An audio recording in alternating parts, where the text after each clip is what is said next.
Bonjour à tous et à toutes, et bienvenue justement à ce premier panel dédié au financement. Donc, je suis Mike Etnek, directeur des investissements au sein de la banque d'affaires Capital Market Corporation, basée à Abidjan.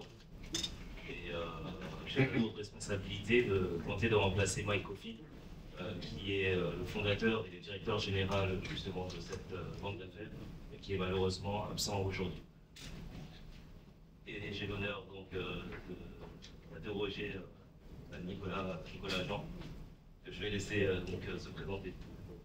Bonjour à tous, je suis Nicolas Jean, avocat. J'ai passé une quinzaine d'années au sein du Capgemini, j'ai été associé et un de Comex. J'ai fondé mon cabinet il y a 2 ans, dédié à l'Afrique, aux acteurs du développement.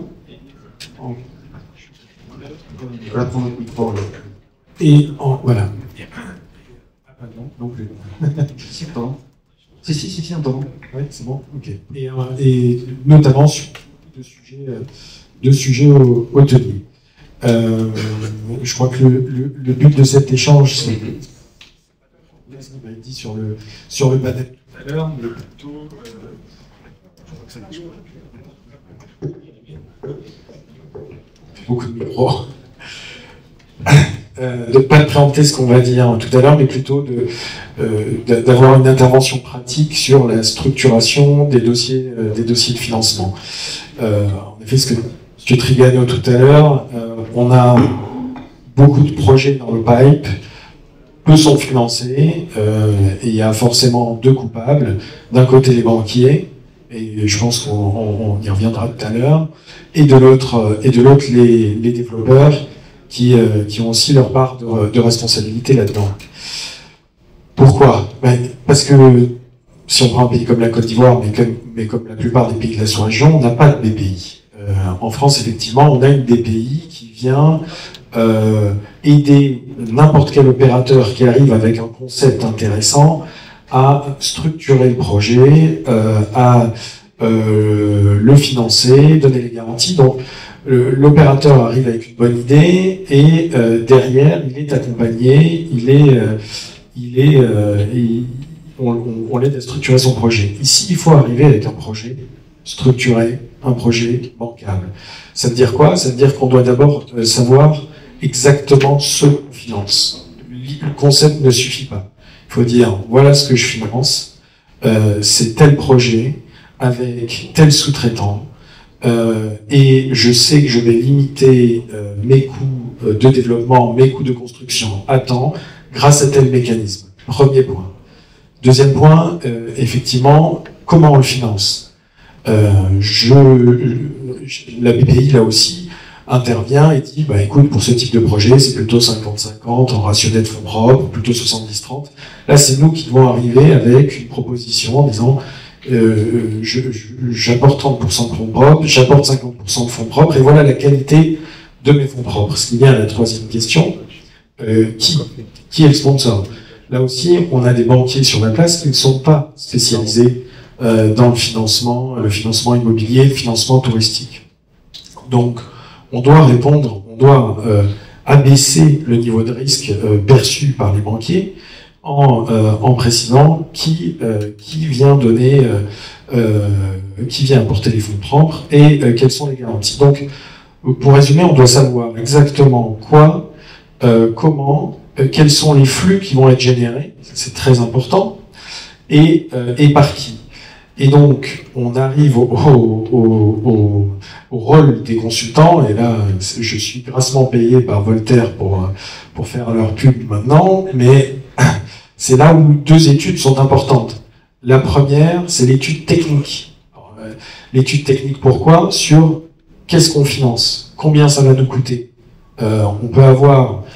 J'ai vu des beaux projets portés par de très belles sociétés qui se voient déplacer d'un terrain à un autre et qui ne réalisent pas l'étude technique et qui après se rendent compte que l'endroit où on leur a proposé de construire le projet est sur des sables quasi mouvants et qu'il faut injecter du béton dans le sol et que le coût du projet fait x3, x4.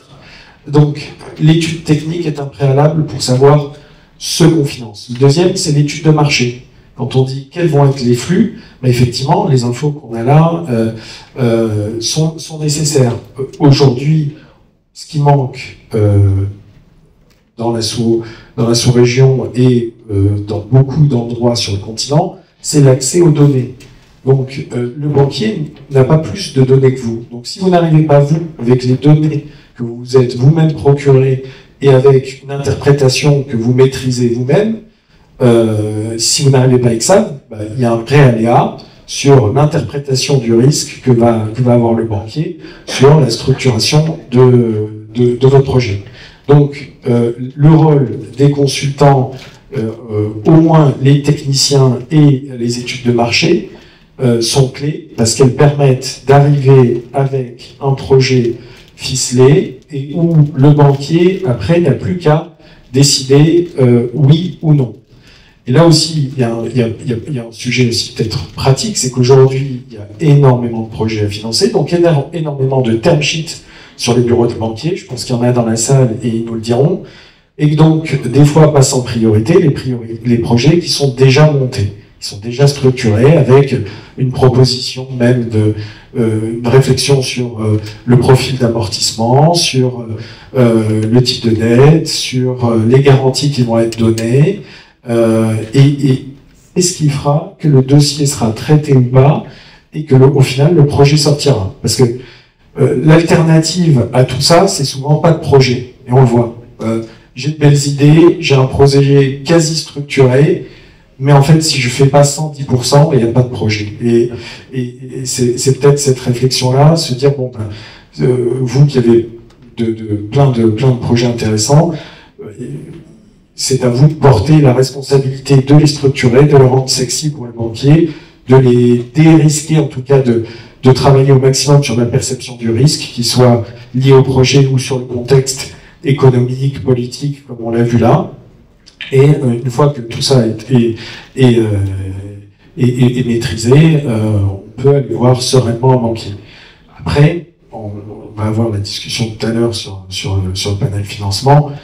C'est notre histoire. Il y a plein de plaidoyers à porter en parallèle. Il y a plein de mécanismes à mettre en avant qui font lien aussi avec la vision politique des gouvernements et du support qu'il soit donné au développement de cette industrie qui est clé dans le développement, l'industrialisation, l'augmentation du niveau d'éducation, de sécurité, diminuer l'exode rural et promouvoir l'égalité hommes-femmes.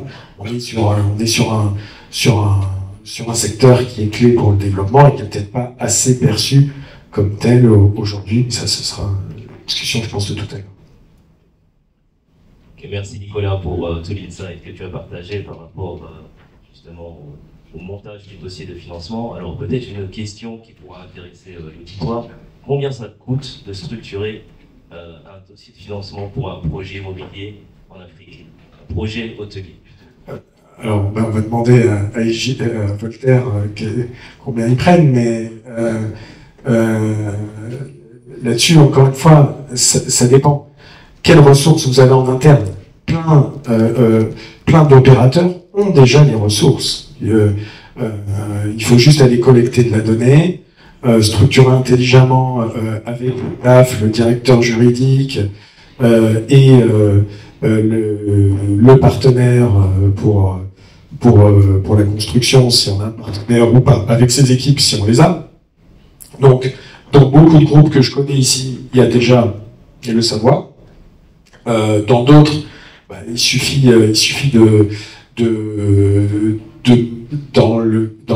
lorsqu'on sélectionne son co-contractant, notamment pour la construction, lui faire réaliser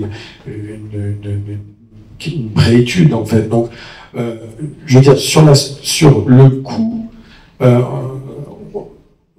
ça peut être très peu. C'est plus sur le temps et internaliser dans ses équipes ces capacités-là. Après, si on veut tout externaliser, si on veut faire appel à un conseil financier, un avocat, un cabinet d'expertise technique, un cabinet qui fait une étude de marché, selon le type de projet, ça peut aller de 10 000 euros à 250 000 euros. Hein. Je veux dire, tout est envisageable. Pour moi, ce qui est important, c'est les études techniques. Il y a trop de gens qui vont vendre des projets qui savent pas ce qu'ils vont faire. Ça, je le vois. Et qui disent oui, ça va être ça. Et puis au final, c'est un mix-use, mais qui est tellement mix qu'on ne sait même pas quels sont les uses. Et donc, oui, il y a un beau concept. Oui, il y a un super design architectural. Parce que là, pour le coup, souvent, on a internalisé cette capacité-là d'avoir quelqu'un qui fait de beaux dessins dans les équipes, mais ça ne suffit pas. Donc pour moi, c'est l'étude technique et l'étude de marché, parce que l'étude de marché, c'est elle, avec un beau tampon, c'est elle qui dit, voilà les flux que va rapporter le projet, voilà comment je vais pouvoir faire face à mon service de la dette, voilà comment je vais pouvoir développer la deuxième partie, voilà comment je prévois de me refinancer dans X années. Donc, c'est l'étude technique et l'étude de marché qui sont clés qui permettent de rassurer le banquier. Donc, vous dire après combien ça coûte, je sais pas, mais ça dépend des projets. Sur l'étude technique, là, il faut aller aussi voir des gens sérieux qui ont une expertise dans la construction localement, et ça peut être des fois, là aussi je pense que l'État a un rôle à jouer dans la création d'agences, de sociétés, des PNET dédiés au tourisme, des bureaux d'études dédiés au secteur du tourisme. Mais là aussi on ne peut pas tout attendre de l'État. Donc je pense que selon l'ambition du groupe, avoir un bureau d'études en interne qui connaît, qui a les 2-3 bonnes personnes qui savent mener ce type de projet, voilà, ou développer, s'il y en a qui ont ça en tête ici, des bureaux d'études spécialisés dans le secteur, je pense que les débouchés sont très importants.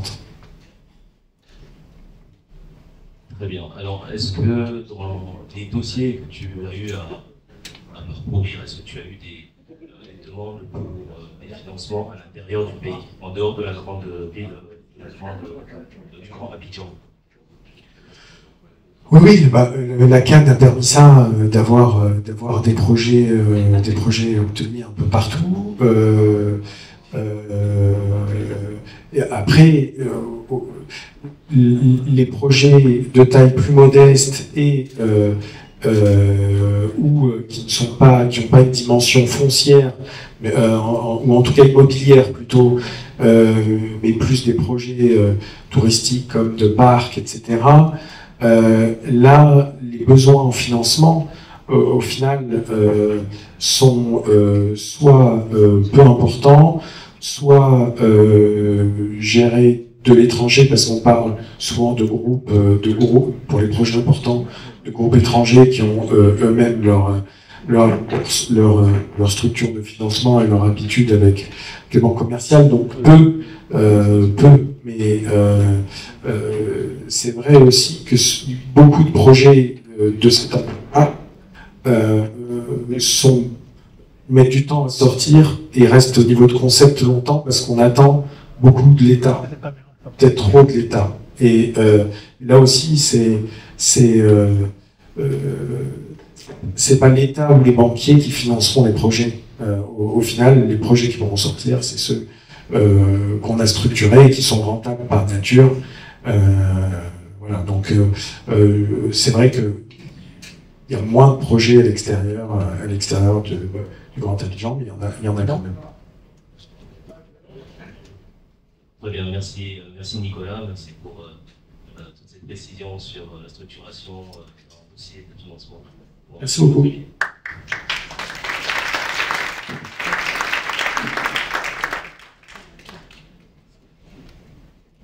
C'est la pause, c'est ça?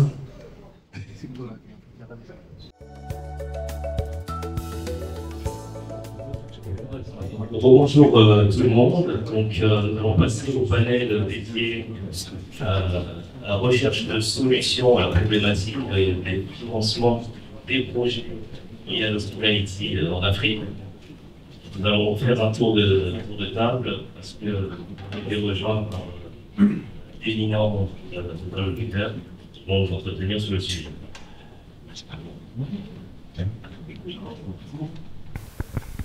Bon, enchanté. Stéphane Seba, Louvre-Hôtel en charge du développement sur l'Afrique, toute l'Afrique francophone et anglophone. Louvre-Hôtel est un hôtelier qui fait partie du groupe Jinjiang, deuxième opérateur mondial dans l'hospitality. Bonjour, Biggie Sagna, je représente MIGA qui fait partie du groupe de la Banque mondiale. MIGA, aujourd'hui, on offre des solutions de mitigation du risque, donc des produits de garantie et d'assurance pour mitiger justement le risque non commercial qui a été largement couvert ce matin et faciliter vraiment la croissance économique dans les pays qui sont membres. Nicolas Jean, moi j'ai pas changé depuis tout à l'heure. Olivier Granet, Cassada. Serge, avec toute sa passion et son talent, nous a fait rêver ce matin et nous a projeté une vision sur le continent africain pleine de réalisme et d'ambition. Et Cassada, nous, on essaie de faire le lien entre le rêve et les opportunités et la réalité des financements et des solutions qu'on peut trouver. Voilà. Très bien, merci. Donc, vous avez compris que là, il y a les 4 fantastiques réunis pour la question du financement des projets hôteliers. Avant d'adresser les solutions, est-ce que vous pouvez nous planter le décor en décrivant les problèmes? Quels sont les problèmes que les opérateurs hôteliers et touristiques rencontrent sur le sujet du financement de leurs projets? Bon, alors je vais commencer.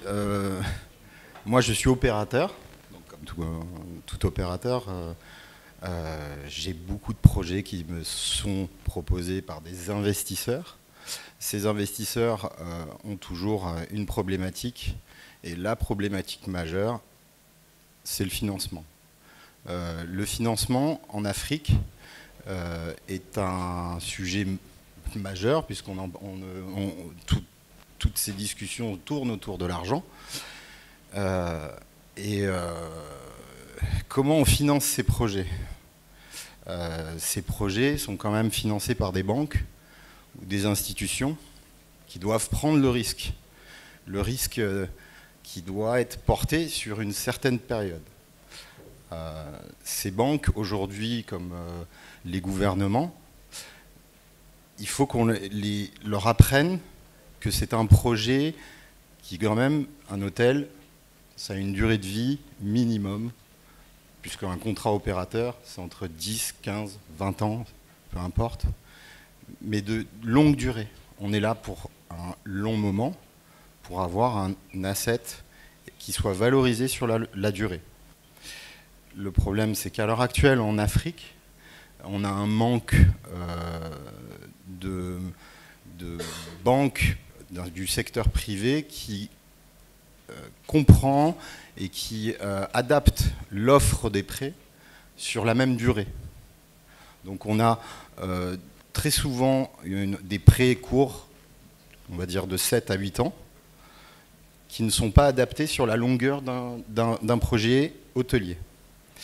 Bon, après, un autre facteur très important, c'est qu'on a des taux qui sont quand même exorbitants par rapport à certaines régions. Donc par rapport au coût du projet, c'est un impact monstrueux. Je pense que bon, quand on a affaire à un investisseur qui a des taux à rembourser autour de 10-15%, c'est quand même très pesant. Donc il y a une offre qui n'est pas adaptée à l'hôtellerie. Et donc on se retrouve très souvent dans tous les projets que je vois où le financement est un problème majeur, où les banquiers se retrouvent à... Déjà, il faut faut les éduquer, il faut leur expliquer exactement qui va être autour de ce projet. Et il faut absolument, comme disait tout à l'heure Nicolas, il faut arriver dès le début avec une structure extrêmement professionnelle pour pouvoir leur mâcher le travail, pour qu'ils puissent comprendre dès le départ à qui ils ont affaire. Parce qu'eux, ils ont un risque à travers leur banque qui est quand même très important, puisque c'est quand même un projet immobilier, on part de plusieurs dizaines de millions, et ils n'ont pas cette connaissance du marché de l'hospitality, comme nous le connaissons, et donc il faut qu'on les éduque, mais pas d'une manière, c'est pas méchant, il faut simplement qu'ils comprennent et puissent faire évoluer leur mindset, pour comprendre que c'est un asset qui est sur le long terme et on en a besoin. C'est un besoin tellement... vous voyez, pour avoir 1500 chambres quand même dans une capitale africaine, c'est pas normal. C'est pas normal. On a un déficit hôtelier tellement important, mais il faut que tous les acteurs majeurs, que ce soit les banques, les gouvernements, comprennent et éduquent tout le monde afin de faire évoluer ce manque et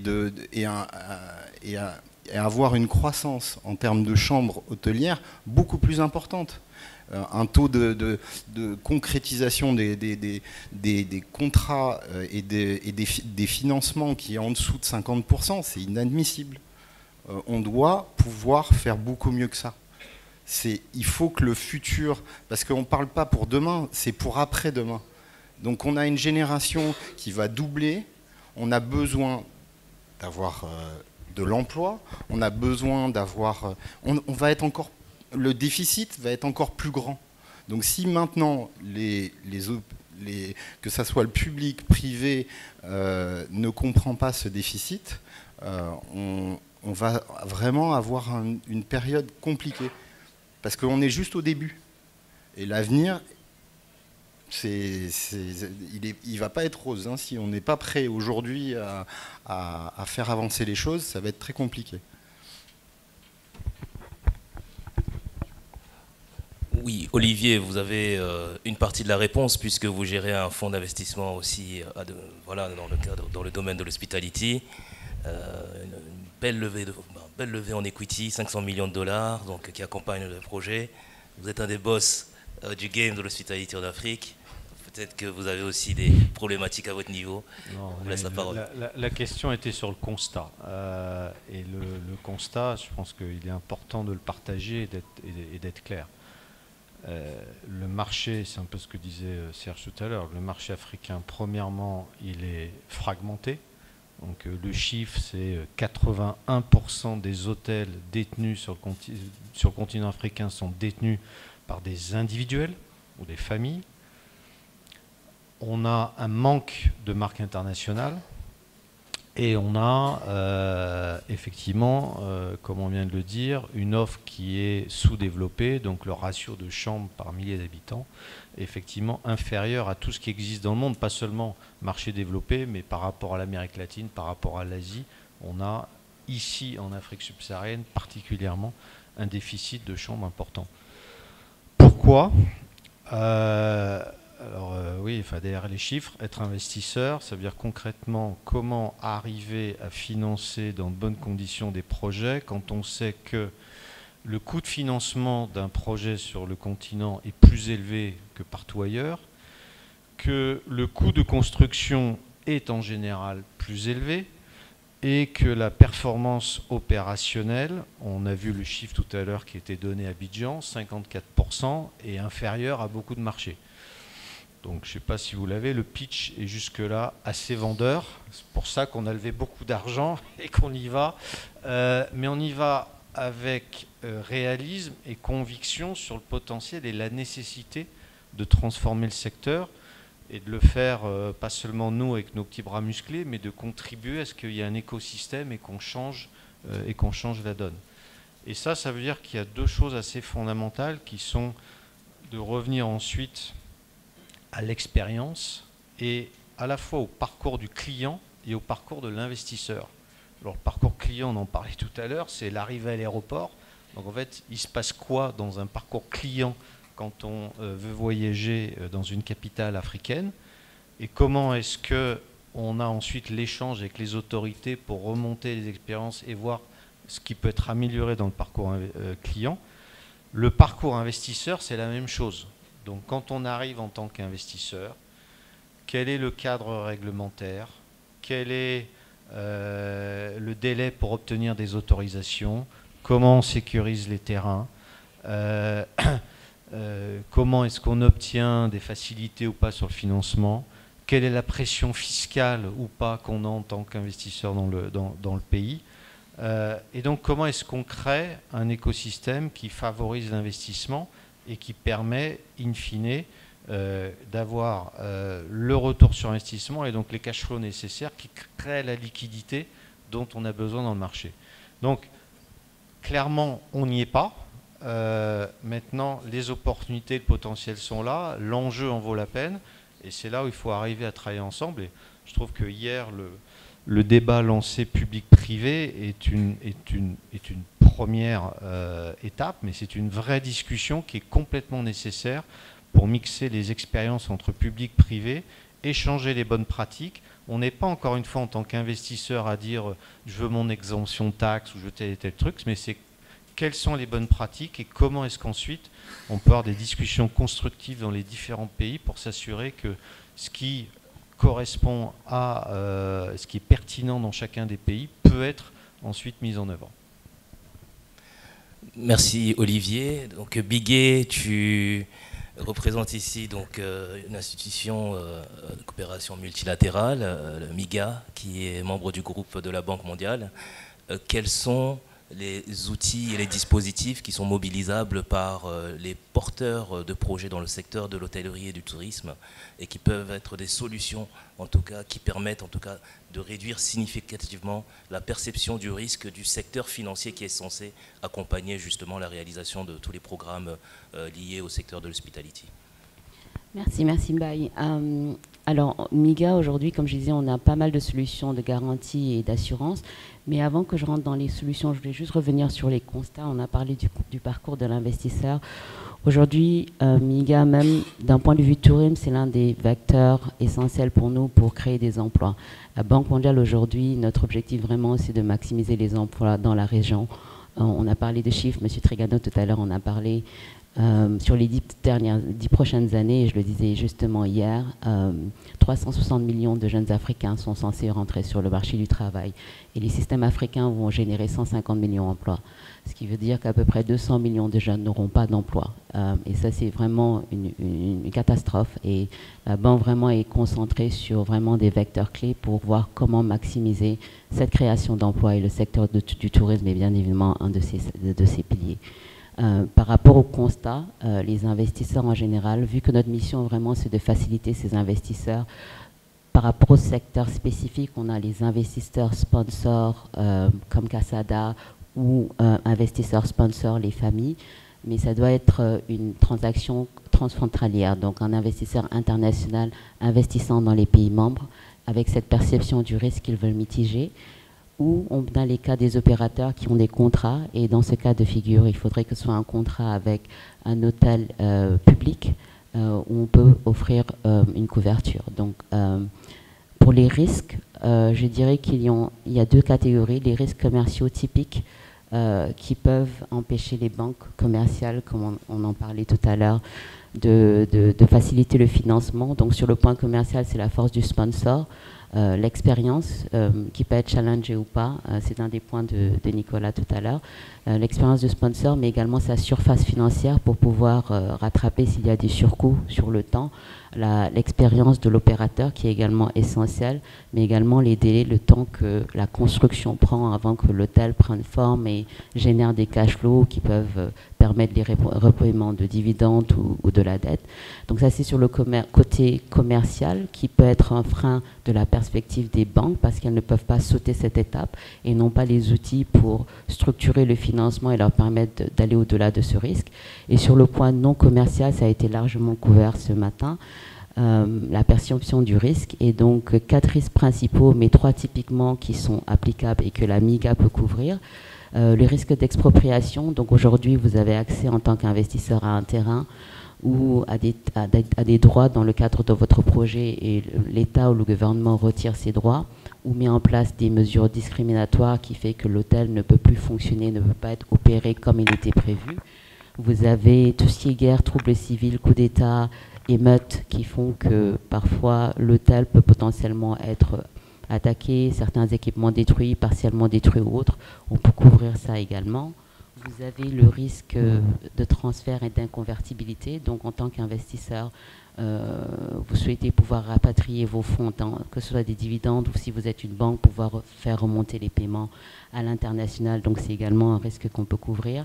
Et le dernier, c'est ce dont je parlais tout à l'heure. Si vous avez un contrat avec une entité étatique, c'est le breach of contract, donc la rupture de contrat par rapport aux obligations que l'entité étatique ou para-étatique aurait à faire, donc les paiements qu'elle devrait vous faire, et on pourrait vous couvrir sur ce type de risque. Donc c'est principalement ce type de risques non commerciaux qui font que même lorsqu'un investisseur regarde un marché, trouve une bonne opportunité, hésite encore, et avec tous les cas qu'on a eus sur la région, surtout Afrique de l'Ouest, ces 18 derniers mois, ça crée encore plus de réticence à rentrer.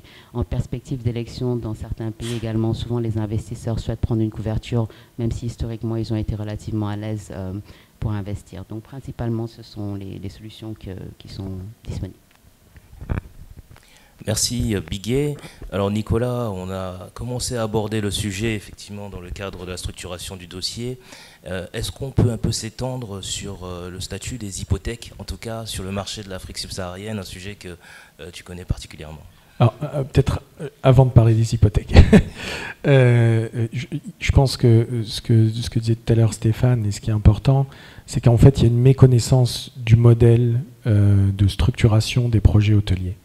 La plupart des banquiers, mais aussi des investisseurs, quand ce ne sont pas des investisseurs professionnels comme Casada, mais des familles, pensent qu'ils seront à côté de l'opérateur, que l'opérateur va injecter de l'argent dans la société de projet. Et ça, c'est un premier sujet, parce que j'ai eu beaucoup de fois la question du banquier, mais pourquoi l'opérateur n'est pas actionnaire? Il ne croit pas au projet, il y a juste un contrat d'assistance de gestion, et le secteur bancaire et les interlocuteurs qu'on peut avoir sur le marché sont souvent surpris. Ça c'est un premier point. Il y a une pédagogie à faire sur la structuration des projets immobiliers, ou alors aussi changer de modèle. Et Stéphane, prépare-toi à mettre un peu d'argent.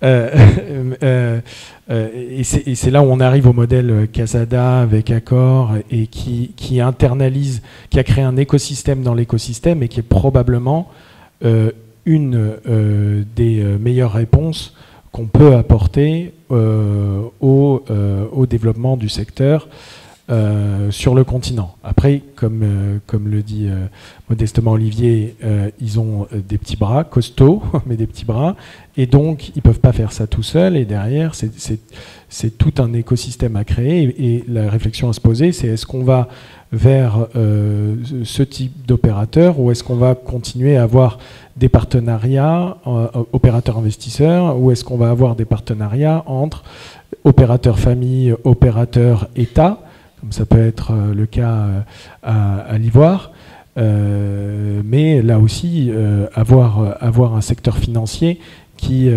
suit le mouvement et qui accepte de prendre un risque sur une famille, quelqu'un qui n'est peut-être même pas forcément hôtelier, justement, qui n'a pas de track record dans l'hôtellerie, et bien comprendre que le track record important à regarder est celui de l'exploitant, et l'analyse de risque se fait sur la qualité du contrat qui lie l'investisseur à l'exploitant. Voilà. Et c'est ça aujourd'hui qui doit peut-être évoluer, c'est pour mieux adresser la perception du risque, et de toute façon c'est ce qu'on a sur le continent.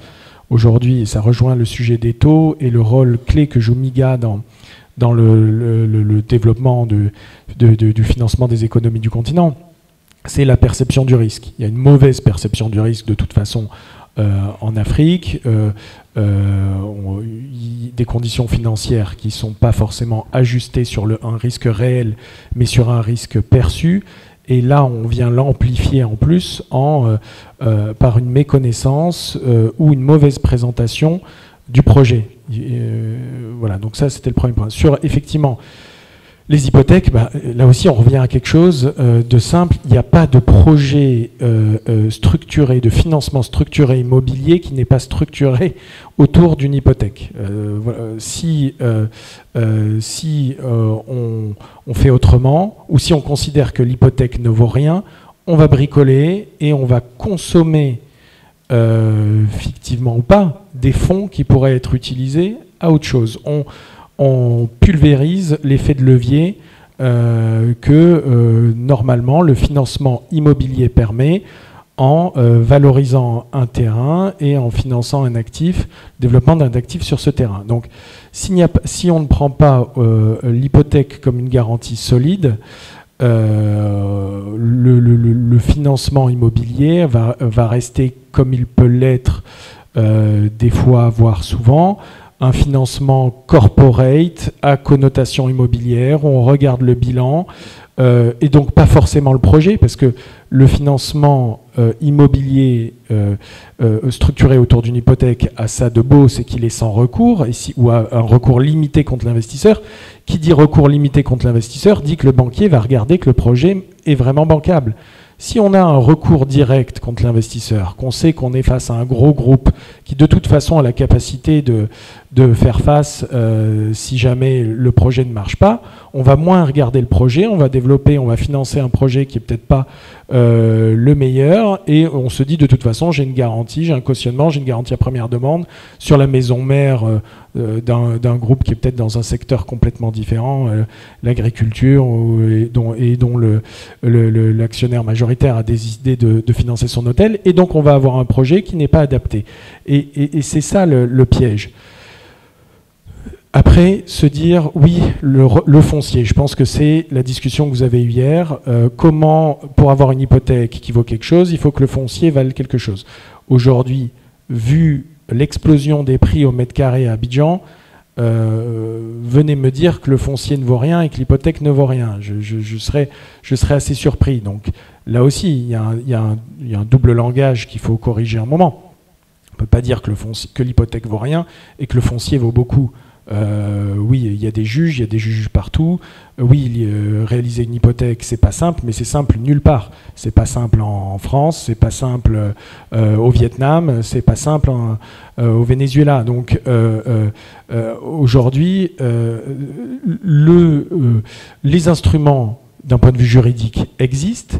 Les efforts pour travailler sur la numérisation du cadastre, la numérisation du foncier sont faits, et dans plein de pays, pas que la Côte d'Ivoire, dans beaucoup de pays.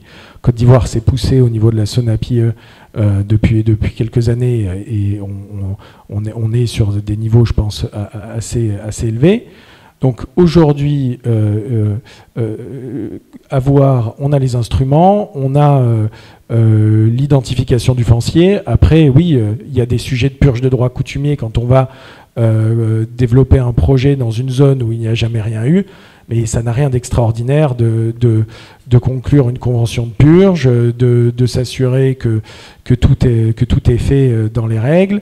Là aussi, c'est peut-être le rôle des banquiers d'avoir une équipe spécialisée dans l'analyse de risque de la purge des droits coutumiers. Ce sera une ou deux personnes qui ont juste à aller sur place, voir les chefs, valider que ça a bien été inscrit et revenir. Et on peut développer des projets partout. On se crée de faux problèmes et on essaie, parce que ça sert au final à plein de gens, c'est beaucoup plus simple d'avoir des financements avec des recours sur l'investisseur.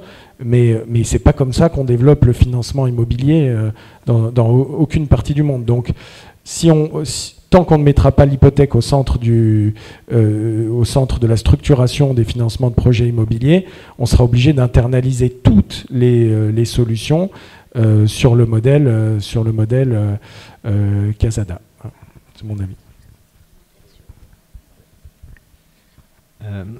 Je voulais réagir avec deux commentaires.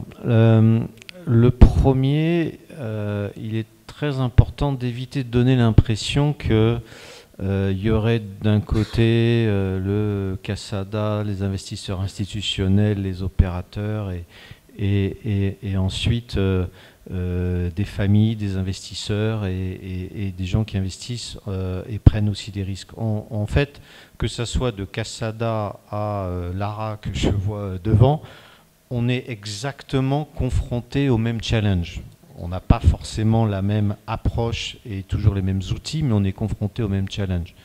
Et juste pour partager une information avec vous, dans ce cadre-là, on essaie de mobiliser ce qu'on appelle un Investor Council avec des investisseurs de différentes tailles sur différentes géographies du continent africain, parce qu'en fait, on est confronté au même sujet et c'est comment ensemble on peut arriver à porter une voix dans un débat public-privé. Donc, vraiment, le sujet d'écosystème et de partage d'informations, il est fondamental et je voudrais éviter de donner l'impression qu'il y a deux mondes en parallèle.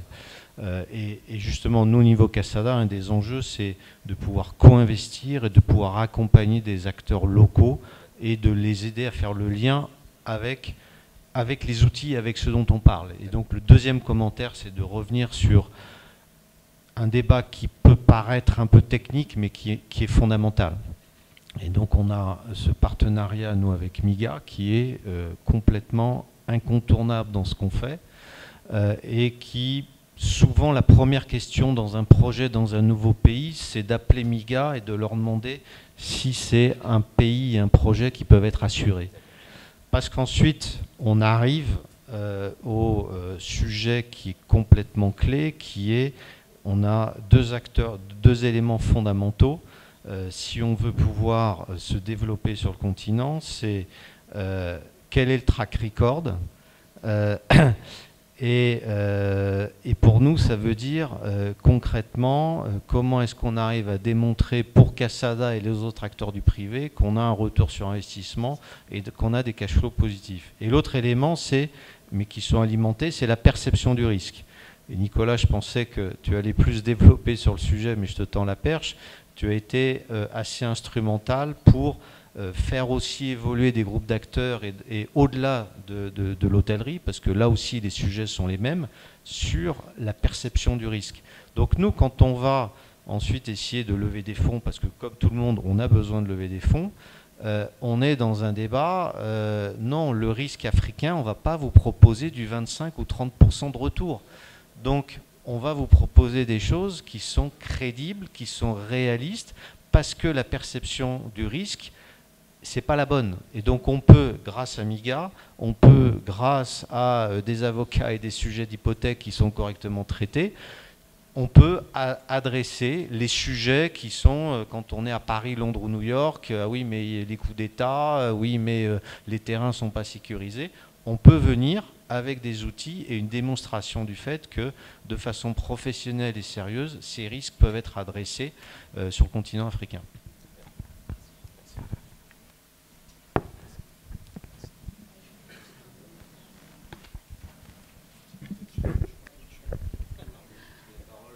Non, c'est parfait. Donc, ça réduit ce que j'allais dire.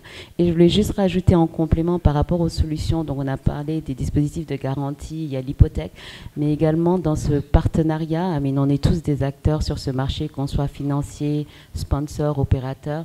C'est vraiment comment innover aujourd'hui. Il y a cette perception du risque, mais il y a également des fonds en local. Vous avez parlé de co-investissement, les investisseurs en local qui investissent sur le marché monétaire, le marché des obligations.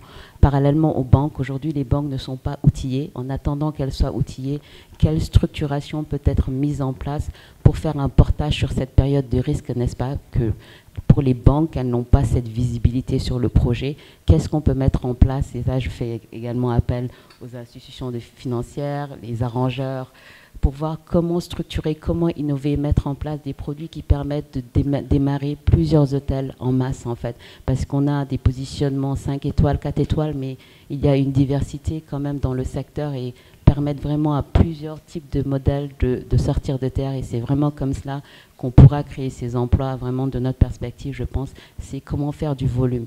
Il y a des acteurs établis, mais comment aujourd'hui permettre à ces sponsors qui ne sont pas établis, qui n'ont pas l'expérience, quand même de démarrer parce qu'ils ont de belles idées, comment les accompagner, quelle structure mettre en place sur cette première étape. Lorsque l'hôtel est sorti de terre, a commencé à démarrer, la banque commerciale aura plus de visibilité, elle prendra potentiellement moins de risques, mais elle sera peut-être plus à l'aise pour financer. Qu'est-ce qu'on peut faire sur cette étape intermédiaire pour permettre à tous ces projets de démarrer en même temps? C'est vraiment innover, essayer de structurer, et on ne peut le faire que collectivement, avec nos différentes expériences et réflexions.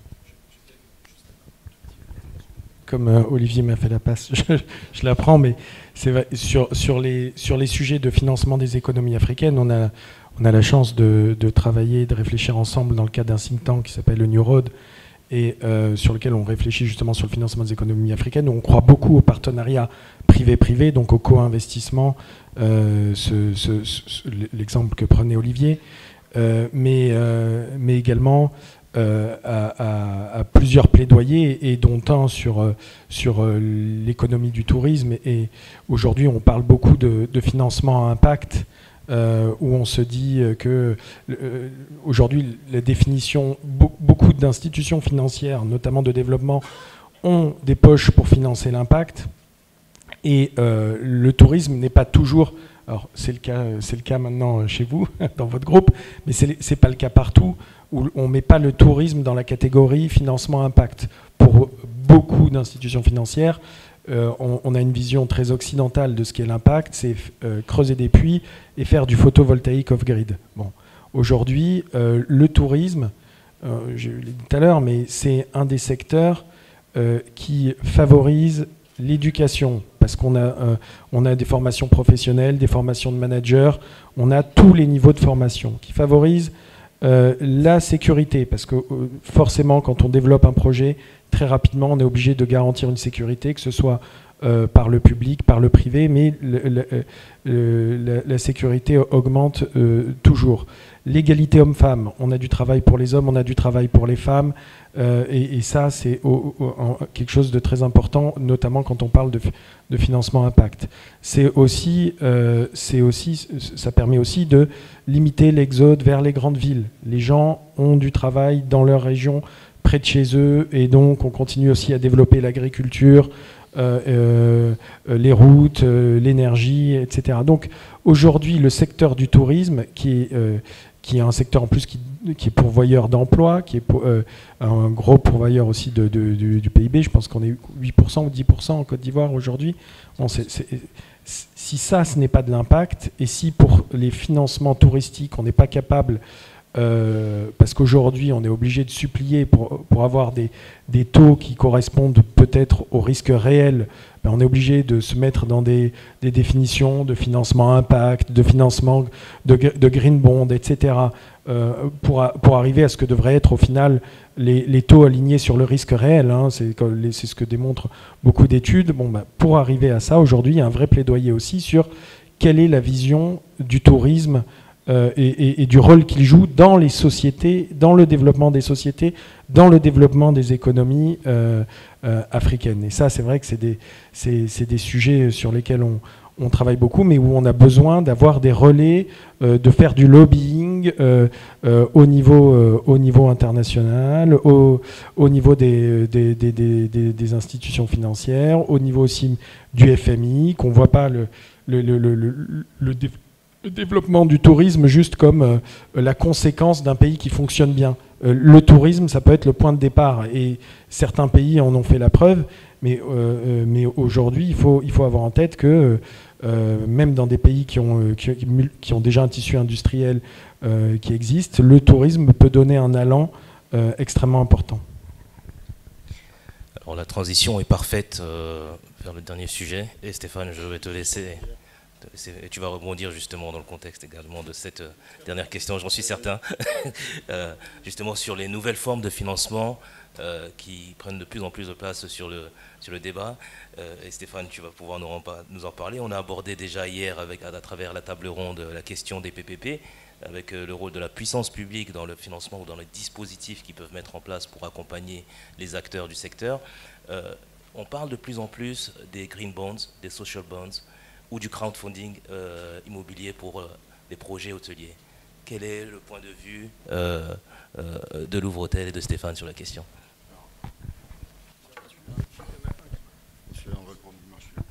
Alors déjà, j'ai entendu crowdfunding. Non. Non, crowdfunding, pour moi, je ne vois pas comment on va pouvoir avoir 50 000 investisseurs derrière un projet. Ça va être 50 000 questions, 50 000 emails par jour. Donc ça ne va pas être possible. Déjà, ça, je ne vois pas comment on peut financer un projet autour du crowdfunding. Ça, c'est vraiment... ça a été une période, on va dire, il y a quelques années où ils finançaient des startups avec ces projets. J'ai pas l'impression que grand-chose en soit sorti.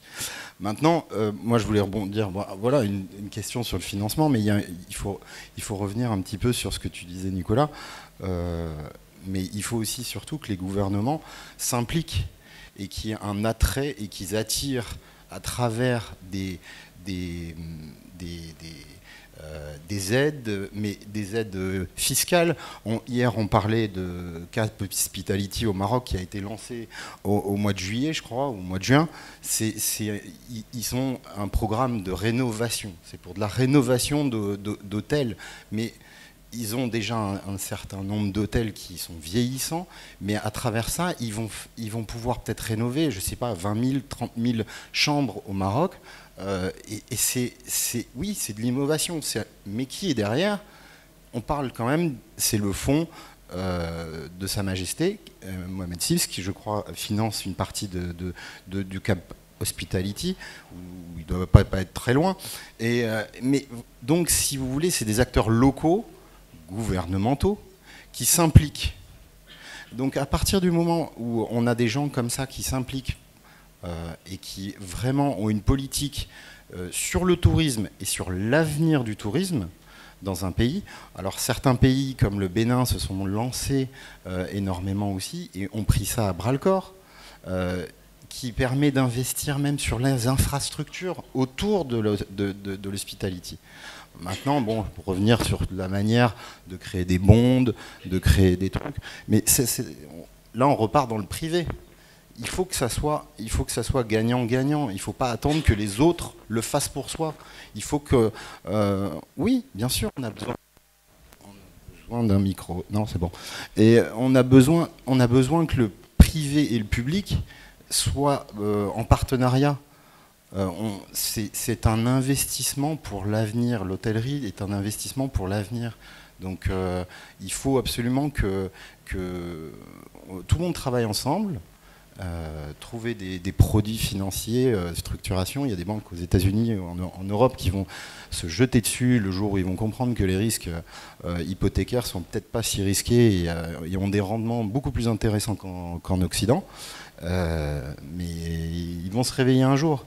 Maintenant, j'attends.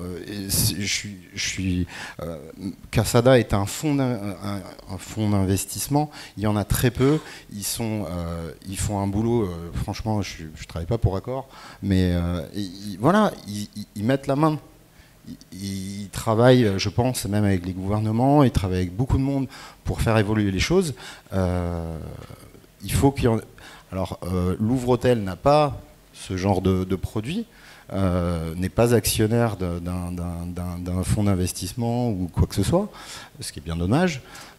Mais bon, il faut que les choses évoluent dans les pays et en partenariat aussi, mois pour mois, avec les gouvernements. Il faut que ça fasse, bien sûr, heureusement, chaque pays ont des investisseurs locaux qui veulent prendre le risque localement.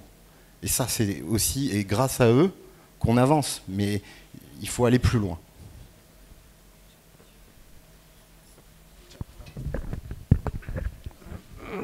Peut-être pour formuler légèrement différemment, c'est comment on trouve en fait des poches de financement long terme, institutionnel sur le continent africain. On parle beaucoup de la perception et de la façon dont on peut vendre l'histoire à l'extérieur du continent, ce qui sera indispensable. Mais je crois qu'il y a un premier travail qui est déjà de se prendre en main sur le continent africain. Et là, je suis relativement optimiste, ou en tout cas volontariste, au-delà du débat public-privé, parce que n'attendons pas non plus tout du public et des gouvernements et de rejeter à chaque fois des attentes sur le gouvernement pas forcément réalistes, mais de dire qu'il y a en fait beaucoup plus de capitaux disponibles sur le continent africain que ce qu'on croit.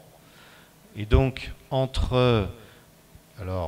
ça peut être parfois effectivement directement un gouvernement ou un fonds souverain, mais ça peut être ensuite des fonds long terme, des fonds de pension, des caisses de sécurité sociale. Il y a un certain nombre d'acteurs et donc il y a du financement qui existe et il y a un travail qui nous incombe, qui est de vendre l'impact du tourisme et démontrer un modèle qui fonctionne pour attirer davantage de capitaux vers le secteur. Mais tout le débat, c'est d'arriver à créer ce cercle vertueux dans lequel on arrive d'abord à capitaliser sur des capitaux qui existent, qui peuvent être aussi de quelques riches family office sur le continent africain, mais tout ça, ça existe. Donc il y a des groupes qui arrivent à le faire dans d'autres secteurs, et il y a aussi des initiatives qui peuvent être prises. Alors, nous, modestement, mais ça c'était public, il y a des pays dans lesquels on avait signé des partenariats avec des véhicules type fonds souverains, dans lesquels le fonds souverain va mobiliser, et à l'échelle d'un pays, parfois ça peut être quelques 20 ou 30 millions d'euros, ça peut être apporter quelques terrains, nous on fait la même chose, on va lever de la dette, et on peut commencer à avoir un vrai impact. Donc ça, c'est des choses qui sont assez concrètes et sur lesquelles il y a un vrai potentiel à exploiter. À chaque fois qu'Olivier parle, il m'inspire. Sur les sujets justement fonds garantis, parce que le vrai sujet du financement sont les garanties. MIGA ne pourra pas garantir tous les projets, hélas, du continent. Sur la même structure, on avait réfléchi justement avec Olivier et d'autres dans le cadre de New Road à structurer des fonds de garantie. On a eu des discussions qui sont poussées ici aussi, des fonds de garantie dans lesquels l'État apporterait des terrains, sur lesquels on développerait des projets qui feraient l'objet des garanties données par le fonds, et donc la valorisation des terrains augmente, donc la participation de l'État dans le fonds augmente, donc on peut aller lever de nouveaux financements auprès d'États amis ou d'institutions financières internationales, et donc structurer là aussi un écosystème sans avoir à renoncer à ces terres, sans avoir à aliéner ces terres, mais en apportant des droits dans des fonds de garantie qui eux-mêmes garantissent le développement des projets sur les terres qui ont été apportées. Donc tous ces mécanismes aujourd'hui existent. Il faut mettre beaucoup de gens autour de la table. Il faut, je pense, raisonner en se disant le privé autant que possible et le public autant que nécessaire. Se dire le public doit venir compléter, ce n'est pas la solution de tout, mais doit venir compléter, faire le petit delta qui manque pour sortir les projets. On parlait peut-être du fait qu'il n'y ait pas de BPI. Ici, il y a quand même, vous avez dû en parler hier, mais il y a quand même la cellule des PPP aujourd'hui qui aide l'État à structurer beaucoup de projets qui portent sur son budget justement le financement des conseils, qui soient financiers, juridiques, des fois même techniques. Donc il y a aussi des acteurs qui existent, qu'il faut savoir bien utiliser au bon moment.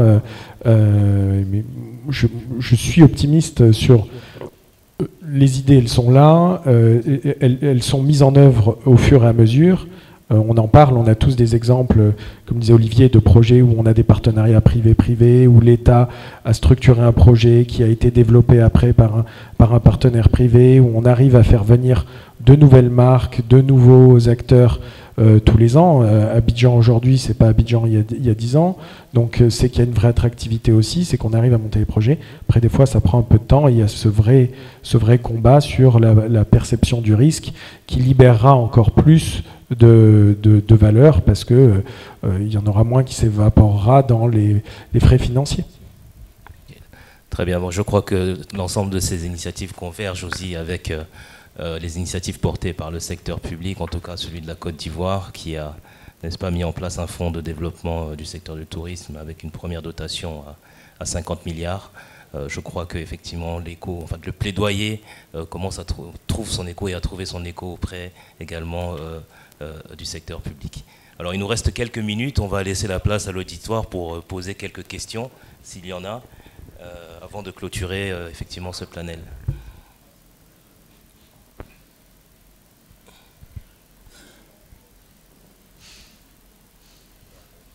Il n'y a aucune question ? Il y aura sans doute quelques questions qui seront amenées au fur et à mesure du déjeuner qui aura lieu dans quelques instants. Peut-être une question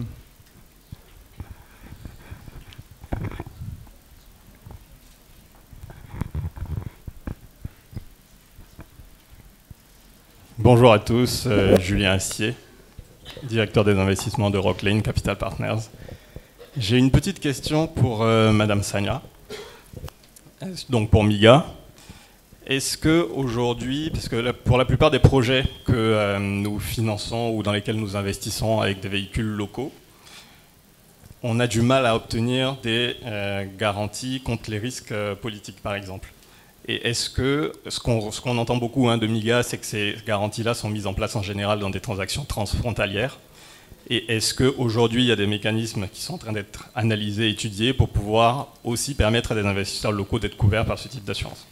Oui, c'est ce que je disais tout à l'heure dans l'innovation aujourd'hui. Depuis le 1er juillet de 2024, tous les produits de garantie du groupe de la Banque mondiale ont été centralisés au niveau de MIGA, dans une logique d'avoir vraiment une conversation avec les investisseurs et essayer de solutionner les problématiques. Donc il y a les garanties de risque type risque politique, donc que j'ai couvert tout à l'heure, mais on a également les garanties de crédit, donc ce sont les produits type Banque mondiale, donc projet, PPP, gouvernement, mais également tout ce qui est trade finance. Donc aujourd'hui, vraiment, c'est presque vous dire que rien n'est impossible. Aujourd'hui, on est dans cette logique vraiment d'innovation et voir quel mécanisme mettre en place. Et tout à l'heure, quand je parlais d'innovation, au point d'Olivier tout à l'heure, c'est vraiment cette épargne et ces fonds qui sont locaux, comment permettre aux investisseurs locaux aujourd'hui de jouer également un rôle et comment également les mettre à l'aise s'il faut les mettre à l'aise.